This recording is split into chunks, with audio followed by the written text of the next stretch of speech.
Pemirsa, para peserta pemilu baik capres-cawapres partai politik hingga relawan telah berikrar menjalani kampanye damai, sehat tanpa politik uang hingga tanpa kampanye hitam.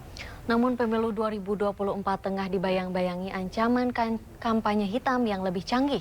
Akibat pesatnya perkembangan kecerdasan buatan atau AI, seberapa besar ancaman kampanye hitam di pemilu mendatang? Berikut ulasannya.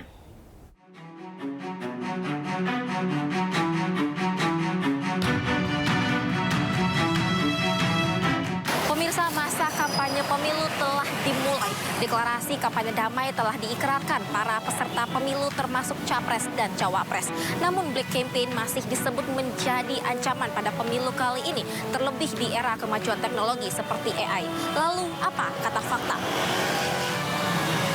Dalam deklarasi kampanye damai, para peserta pemilu telah berjanji sejumlah hal, mulai dari kampanye yang jujur dan adil, lalu kampanye yang berintegritas, tanpa hoax, tanpa politisasi sara hingga tanpa politik uang. Capres, cawapres hingga caleg juga telah berjanji untuk mengikuti peraturan perundangan yang berlaku.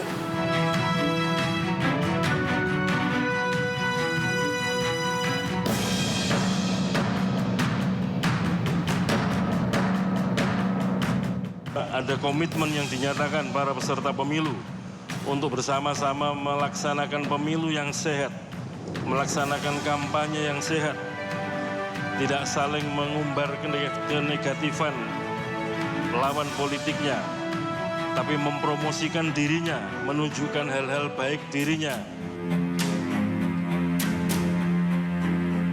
Kampanye damai telah dideklarasikan semua pihak, capres, cawapres, partai politik hingga relawan dan pendukung. Namun, pemilu 2024 tengah dibayang-bayangi ancaman kampanye hitam yang lebih canggih akibat semakin berkembangnya artificial intelligence. AI memang akan efektif untuk menganalisis data demi cara memenangkan pemilu. Namun bak dua belah mata pisau, AI juga berpotensi disalahgunakan untuk black campaign. Ancaman pertama dari kampanye hitam menggunakan AI adalah deepfake. Melalui audio hingga video, deepfake bisa menyesatkan seorang pemilih hingga memfitnah seorang kandidat seperti mengatakan sesuatu yang sebenarnya tidak dikatakan oleh orang tersebut. Ancaman AI selanjutnya adalah seperti yang sering terjadi, seperti menciptakan ribuan akun bot atau palsu untuk menjadi buzzer penyebar fitnah hingga menyerang lawan politiknya. Dengan AI, tipuan akun buzzer kini makin meyakinkan dengan adanya konsep digital twin. Akun palsu kini bisa menyerupai akun orang sungguhan dengan menggunakan jejak digital yang sudah ada.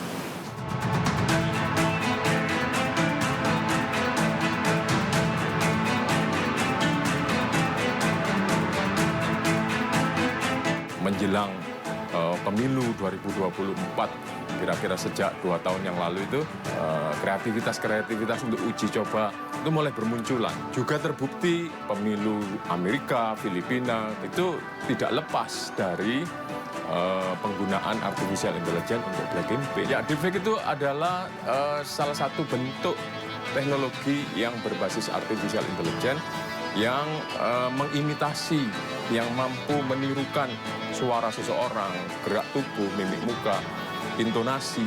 Fatal kemarin tiba-tiba Pak Jokowi berpidato dalam bahasa China di sebuah forum sangat lancar. Nah itu kalau saya lihat level pembuatan dari deepfake-nya itu lebih sempurna. Itu sekutunya Barack Obama, sekutunya Joe Biden itu ngomong pakai suaranya Barack Obama yang sangat akurat. For instance, they could have me say things like, itu untuk memilih Donald Trump, padahal nggak mungkin. Bahayanya adalah justru pada saat kita mau pemilu, mau menentukan pilihan untuk legislatif dan sebagainya, dikacaukan dengan informasi-informasi yang tidak mengandung kebenaran. Jadi, sebagai masyarakat yang cerdas harus mampu menghindari kampanye hitam. Tidak hanya waspada agar tidak menjadi korban, namun juga harus bijak agar tidak menjadi pelakunya. Di era digitalisasi, media sosial menjadi alat kampanye yang paling efektif. Namun hati-hati, jika melakukan kampanye hitam, maka sanksi berat pun menanti.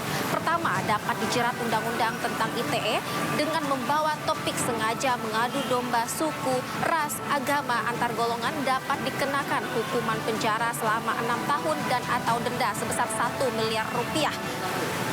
Yang kedua, tentang pemilihan umum. Dengan sengaja mengadu domba atau membahayakan ketertiban umum dapat dikenakan sanksi selama 2 tahun penjara dan atau denda sebesar 24 juta rupiah.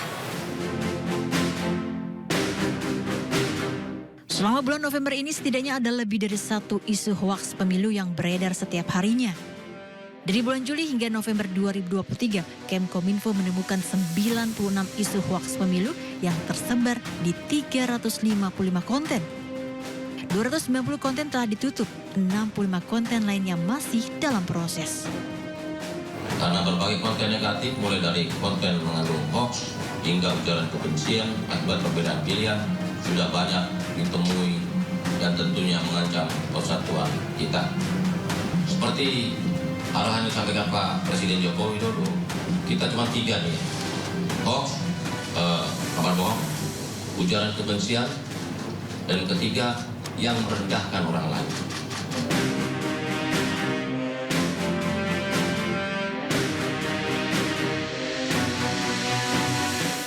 Ada banyak cara untuk menghindar dari kampanye hitam. Yang pertama, cermati reputasi media. Seiring kemajuan zaman, banyak sekali bermunculan laman berita yang baru. Maka carilah berita dari media yang terpercaya. Lalu yang kedua, pahami maksud penulis. Pahami isi berita dan cari tahu sosok penulis untuk mengetahui kredibilitasnya. Dan yang ketiga, selidiki cerita dari versi lawan atau kompetitor. Dan yang keempat, lakukan verifikasi melalui pihak yang berwenang, melalui media kredibel hingga KPU. Dan yang kelima, jangan menyebar hoax apabila menerima, mendengar opini negatif atau kampanye hitam.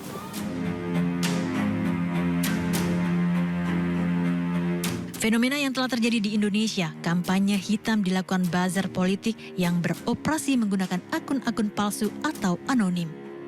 Dalam konteks politik, buzzer mendengungkan narasi yang diinginkan oleh pembayarnya. Tak jarang, pesan yang disampaikan membuat kampanye hitam seperti berita hoaks dengan tujuan untuk menjatuhkan lawan politik. Untuk itu dalam deklarasi kampanye pemilu damai, 18 peserta politik telah berikrar untuk melakukan kampanye damai, jujur, dan sehat. Tidak melakukan politisasi sara, menyebarkan hoaks, ujaran kebencian, penghasutan, dan perbuatan politik yang politik uang selama penyelenggaraan pemilu.